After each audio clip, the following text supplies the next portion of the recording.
welcome to a new episode of Rushdown Radio. I'm Michael, I'm Anthony. and we're going to be talking about the beta for Street Fighter 5. And where it's at right now. Yay! What is this, day 3? Yeah, day 3. Yeah. So since we finally got a chance to play it for a very short amount of time, we're going to talk about that for a brief second. And then we're going to talk about all of the, Bad press. yeah, that this has gotten so far. So let's talk about the good. Let's talk about the match you had earlier real quick. Alright, I had a brief match, only one, with the Bison. The netcode felt good. It had a small hiccup, but other than that, not so bad. As far as the fighting, it feels a lot heavier than Street Fighter 4. So, if prior I was playing a few matches on Street Fighter 4, then I got into this match of Street Fighter 5, and the difference is very apparent. I mean, the characters feel heavier, but it doesn't make the game feel slower. It's just, different. I think it's a little down tempo from the last game. Definitely. It's not nearly as fast as the last game was, which may sound like a bad thing since the last game, Street Fighter 4, wasn't exactly a fast game. Yeah, it wasn't no Blaze Blue. But the things that made that game so, Street Fighter 4 anyway, made it so, the way it is, doesn't seem to be there, such as, linking from jabs. Of course, the focus attack thing is gone, so, none of that. You gotta commit. Yeah. Commit to your sure use. Yep. And get punished if they miss. But, other than that, I got nothing really bad to say about the time I had with it, despite, the fact that it was short. Yeah, my little time I had with Nash was cool. I kind of liked what they've changed him with. I still need to play with him a lot more to really get a good idea of what, the new things he does have. Him not being a chart character is fun, because it makes it easier to play with him. I have no problem playing with a chart character, but at least now it's like doing combos with him won't require that much like execution as it did before. Plus, you won't have to be so defensive. Yeah, which turtling with chart characters. I mean, that is like the play style for them, but that gets really boring sometimes. So this is a more rushdown heavy game. Yeah. And playing with Chun-Li, I really didn't see much difference. I mean, of course there's differences, but there wasn't like a string like, oh my god, I love playing with Chun-Li. It was like, Chun-Li, yeah. So that's about it for gameplay from Street Fighter 5. Which is the first really bad thing about it, because that's not a whole lot of information now, is it? Yeah. So let's talk about this beta in its entirety. Alright. We're going to start from the beginning. Day one. It was 8 o'clock in the summer Chicago evening. 3 friends decided we were going to try and play the Street Fighter 5 beta. After much hype. After much hype. I mean, some of us took off days from work for this. Yep. Some of us made schedules surrounding it. All that stuff. So this is a pretty big deal. It was. Lo and behold, we were met the first night with the fact that the servers couldn't even connect. Yep. We couldn't even get so much as a means to get inside the servers to play the beta. Capcom, of course, is like, we're gonna perform maintenance and it's gonna be okay. Calm down, everybody. So we're like, alright, we'll calm down, things happen. It's a small hiccup. And let's really think about this. This is Capcom. Anything they've done, they usually screw up somehow. So we expected them to screw up. Now this was a long screw up. Man. And we even waited until they had the scheduled maintenance time. And we just said, screw it, we'll go to sleep, we'll come back on Friday, everything will be fine. It wasn't fine. Because now we could get to the servers, but if you could get logged into the servers, that was a different story. What that means is that we got so far as for them to say, okay, we're going to try to get you in there, but then we're not going to get you in there. Yeah, because there's way too many people, which we didn't notice until, later on? Yeah. That there was like an actual cap of actual people that could be in at one time. And this is before they decided to stop making this a worldwide beta and turned it into a North American beta. Because their servers were a little bit too not up to task for this big job they had that they knew about months ago. But, Mind you, this is the beta they've been hyping since the game's release, if not shortly after. Yep, because I think the second trailer they had the if you pre-order the game, you get a beta access. Beta access. And every trailer since has had hype over that beta access. Mm-hmm. And while it's understandable when people say, oh, well, this is a beta, this kind of stuff is supposed to happen, you cannot hype up a beta like that, get so many people roped into this, and commit $5 to $60 for a game that doesn't work. Yep. No entry. None.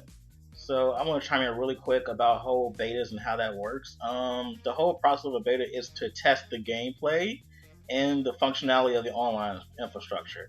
If you cannot play it, then you cannot test anything. Therefore, the beta is a failure.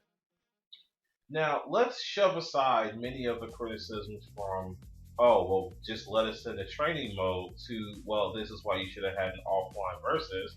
Let's shove that aside for a moment and just realize that they knew how they wanted to set this up. They knew what they wanted to test, and they were not prepared to test it. Nope. So now we're at the point, I believe at this point, Michael's gotten in a few minutes with Nash. Yeah. And let's now talk about the fact that now it's a North American only thing. So people in the United States, Mexico, and Canada are the only ones that can play this right now. Which you would assume by then would be more access to it. You could actually be able to play it. Not even close. Nope. We were still met with the old error 21007.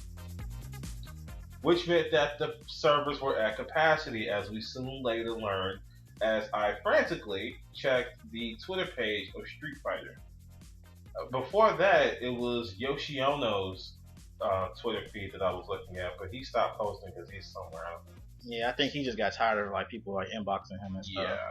So the Street Fighter page, Street Fighter Unity, which had regular crashes, was aflame with angry gamers and other gamers trying to pacify said angry gamers, but there was no way that was going to happen. Yeah. People were angry. People who were getting in were only in for maybe a match or two.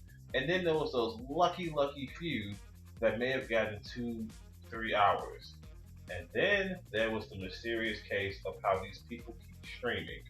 Yes. We'll get to that in a minute. Oh, yeah.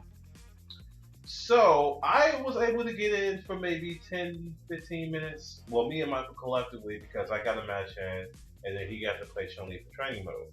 And then it was this whole thing all over again. Lights out. Periodically throughout the day, we would keep checking and still get that same error. There was an update somewhere along the way where Birdie and Cammy were actually released. Oh, I'm sorry. This is fast forward to today, Saturday. Meant to mention that. Day 3. So, this is what happens all day. We're at the point where it's like, okay, we're probably not going to get anywhere. And so, there's still the curious question of how are people streaming this for uninterrupted hours? Yes, not minutes, hours on end. Streaming combo videos and all types of stuff. And so, through my constant checking again of Capcom Unity, where Combo Fiend, quote unquote, tried to do damage control, saying, oh, well, we're going to reset the server, so here's your chance. As if this is some sort of lottery. Man. It's supposed to be an open beta. It was like 100 games. Lo and behold, someone on Capcom Unity, whom I'm not going to name because there's no point in that, they revealed to us that on stream, Maximilian had a page where you could give your IP directly to Capcom and you will get access to the beta. Uninterrupted access at that. Now, how true this is? Well, allegedly, this we will say allegedly, but this source seems to be backed up by a lot of people who were also there for that stream and saw that page. And if this is true, that Capcom was whitelisting and letting only certain people in, then that's a pretty shitty practice. Very. Because at that point, you can make it a closed beta. Yeah. In which case, nobody will be upset. Nobody will be I mean, you're sure they'll be like, oh, well, that's a little unfair, isn't it? But no one would have expected anything. And that's really where the problem lies. a lot of people were expecting to play this, and for the chance, they put down $60 on, if you reserved it on PSN, or $5 or however much you put down if you do it at GameStop. Or Amazon or Best Buy. Right. However much they told you you had to put down for this game, they put it down and said, I want to play this beta. And Capcom and the Street Fighter page have been very, very shady about all this. They don't answer questions. They just say, oh, we're doing what we can. And they've even gone so far as to say, look, this isn't the only beta, you'll get your chance. Which is a pretty shitty way of telling us you're probably not going to be able to play it. Just wait till the next one. Yeah. And they don't even have a date for the next beta.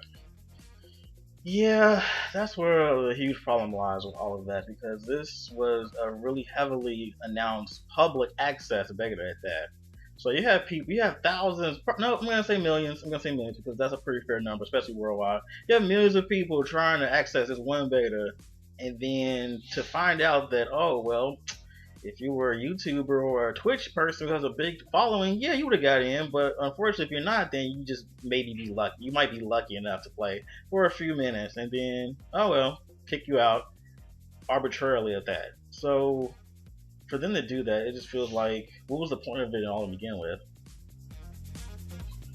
Of course, then there'll be those that say, well, at least you can watch it. We have been watching this. We've been watching builds on tournaments, builds at places like E3 and Evo. We've been that watching Singapore show they had when Chun-Li had like infinite for fireball. Like, it was great. Like, we've been watching this, we've been following this game heavily. And this is the kind of thing where people can get upset. And people have gotten very upset. Yeah. I believe I have a screenshot of a person going so far as to demand his money back and still want the game because he feels inconvenienced and wronged. Now, while that's a bit extreme, he's probably not going to get his money back. I don't know how that's going to work. Yeah. But it shows just how upset people are because they've been let down so harshly. And not just let down, but they've been pretty much swept under the rug. Yeah, in favor of other people, for people who have a bigger following, because that's helping. I don't know how that's really helping Capcom in any way, because showing their streams on other people isn't necessarily helping people who want to actually buy the game find out they want to buy it. It's really not going to help them now because they've been found out. Yeah, the jig is up. And people can believe what they like. If they don't want to believe that this is something that happened, fine. If they want to believe this is something that happened, fine. Either way you look at it, it seems really convenient that a lot of people who've been streaming have been streaming for hours. Hours on end. While people like us have been pressing the X button for hours waiting to get in. And that hashtag, a little bit. Press any button. It's a good hashtag.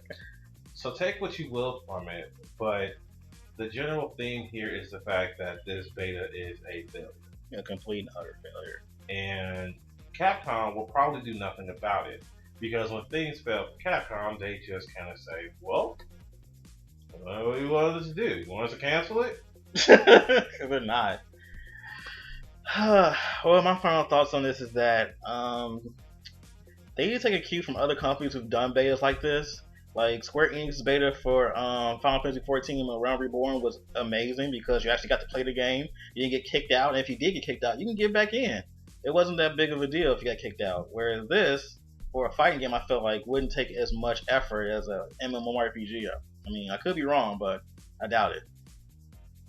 I guess my final thoughts is if they actually were whitelisting, then fuck you, Capcom. Yeah. And I think they owe a lot of people explanations. Now, if you're gonna get them, I mean, that's yet to be seen. So we'll see where this goes. Monday morning will probably be the time we'll find out all these answers and more. Alright guys, let us know what you think about this beta. Did you get your chance to play? What's your favorite character you played with so far? Let us know on our Facebook page at facebook.com/Rushdown Radio. You can go to our YouTube channel, look at some cool videos, and subscribe. And we'll see you later.